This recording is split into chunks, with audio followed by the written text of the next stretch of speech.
once discovery had happened and the evidence came on the table and the drug element was involved, with the pills, there was another strategy that came into play. And that strategy was getting a drug test, because you didn't want her to have enough time to clean herself out.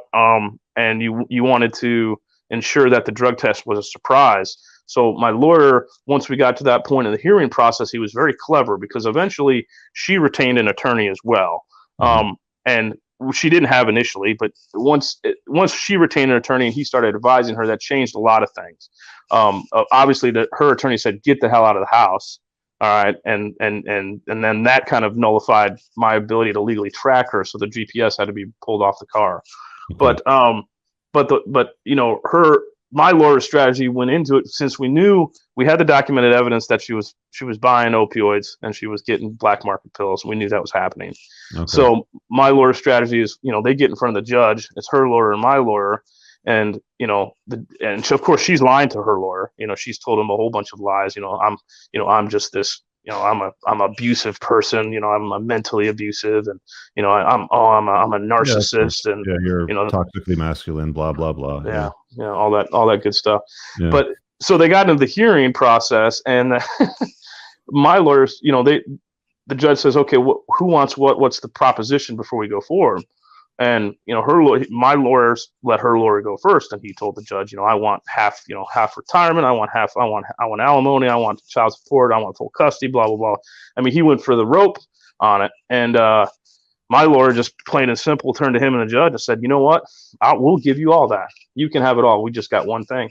We just want both clients to go and take a drug test immediately as soon as we leave the judge's chambers." Mm-hmm. And because she'd been lying to her lawyer and had not been upfront with her situation, of course, without even talking to his client, he agrees to it and says, "Yeah, that's no problem. We'll do that right away." So so we walked right out of the judge's chambers at that point, got a hair follicle and urinalysis, and she failed for multiple categories in a 14 panel. Mm-hmm. So, and once that happens, you get the opportunity to push the Rule 65, and you can go for immediate emergency order of custody for the kids. So as soon as you're talking multiple panels, like what are we talking here? Like everything, or what she failed. Yeah. Like we're not talking alcohol here. I mean, we're talking like illegal stuff, right? So she failed for cocaine and opioids. And then she also failed for, like I don't know what you want to call those things, like a Xanax sort of thing. So letting her go out partying with Kevin from sales is the best thing you could have ever done, right? 100%. Damn. 100%. Pay attention, guys. So once we got that, it was easy at that point in time, because then I got to keep the kids away from her, mm-hmm. legally and lawfully. I got to keep her away from me and my property.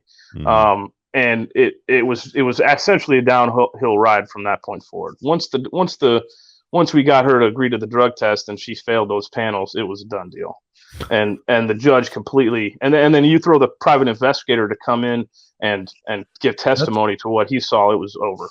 See, dude, that's the beauty of the arrogance of narcissists, especially female narcissists, is, "Oh yeah, I'll pass the drug test. Yeah, no problem at all." Right? Boom, fail. Multiple panels. Beautiful. Well, she actually brought up with her lawyer and said, "There's no way I failed this. There's no way I failed this." And then don't fail anything. And then the lawyer said, "Well, then let's take another test." And she refused it. And then her lawyer dropped her. Mm. So then she was another lawyer. She did get another lawyer who dropped her as well. So so today you've got full custody. Justice has been served. Finally, thankfully, for one guy out there. I mean, you played your cards like for you. What was the deciding factor that you feel let you win this one? Because most guys don't. Like for you, what do you think it was? Staying calm, not holding your bag of evidence. Don't bring it to light. Mm-hmm. Just keep your mouth shut. Play the beta male. Give her what she wants. Let her hang herself. I mean, that won this whole thing. Mm. The PI. What's that? Do you play poker? I do play poker, yes. Yeah, so having a poker face helps. Yeah, having a poker face helps. Where I had to go emotionally and mentally was just to keep those flashes in my mind for what I read on those messages and the evidence I'd seen that was, as long as I kept that to the forefront, it allowed me to put on the poker face a lot easier.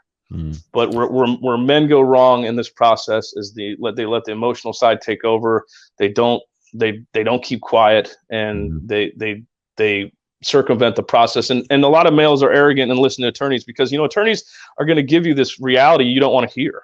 And, I was like every other guy. I didn't want to hear, you need to get a PI, you need to investigate your wife, because surely it can't be that bad. She's just got a little fling going on, but every step of that process, like you said, and like you mentioned, it was stay calm, stay collected, stack your chips, collect your evidence. If you do it yourself, that's fine. Screenshots on your phones, whatever you want to collect, it's a little bit more risky, and you risk getting caught.